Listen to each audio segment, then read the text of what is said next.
दिखाए हैं त्रिभुज तीन भुजाओं से घिरे हुए समतल क्षेत्र को हम त्रिभुज कहते हैं ना। त्रिभुज में कितने कोण होता है? तीन कोण। त्रिभुज के शीर्ष कितने होते हैं? तीन। त्रिभुज के तीनों आंतरिक कोणों का योग होता है 180 डिग्री। कितना होता है? 180 डिग्री। आप देखिए त्रिभुज को भुजा के विचार से और कोण के विचार से अलग अलग प्रकार में बांटा गया है। समझ गए? आप पहले अभी पढ़ रहे हैं त्रिभुज के भुजा के विचार से कितने प्रकार होते हैं। समझ गया? भुजा के विचार से त्रिभुज तीन प्रकार के होते हैं। पहला है विषमबाहु त्रिभुज। कौन त्रिभुज है? विषमबाहु त्रिभुज। दूसरा है समद्विबाहु त्रिभुज। समद्विबाहु त्रिभुज। तीसरा है समबाहु त्रिभुज। कौन त्रिभुज? समबाहु। अब ध्यान दीजिएगा, इस तीनों का हम परिभाषा जानते हैं ना। अब देखिए कहता है विषमबाहु त्रिभुज। विषम मतलब क्या होता है?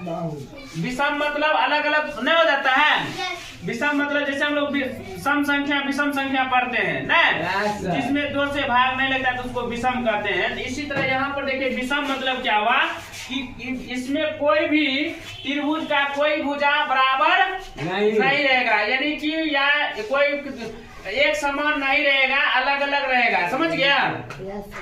उसको हम कहते हैं विषमबाहु त्रिभुज। कौन त्रिभुज कहते हैं? विषमबाहु त्रिभुज। उसके बाद देखिए आपको आता है दूसरा नंबर पे समद्विबाहु त्रिभुज। कौन त्रिभुज आता है? समद्विबाहु त्रिभुज क्या है कि वह त्रिभुज जिसकी दो भुजाएं समद्वि, देखो सम मतलब बराबर, सम मतलब बराबर, द्वि मतलब दो, द्वि मतलब दो, अब बाहु मीन से हो गया भुजा। बाहु मीन्स क्या हो गया? भुजा।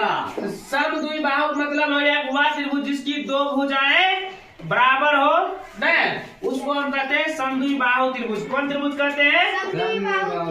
ठीक है।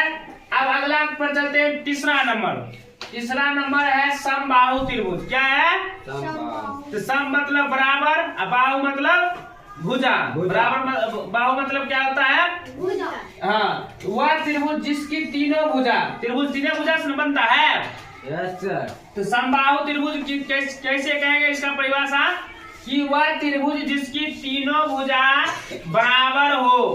तीनों भुजा क्या हो? बराबर। उसको हम कहते हैं समबाहु त्रिभुज। कौन त्रिभुज कहते हैं? समबाहु त्रिभुज कहते हैं। अगर आप लोगों को अच्छी तरह से समझ आ गया होगा तो वीडियो को लाइक और शेयर जरूर कीजिएगा, चैनल को सब्सक्राइब जरूर कर दीजिएगा, सपोर्ट कर दीजिएगा।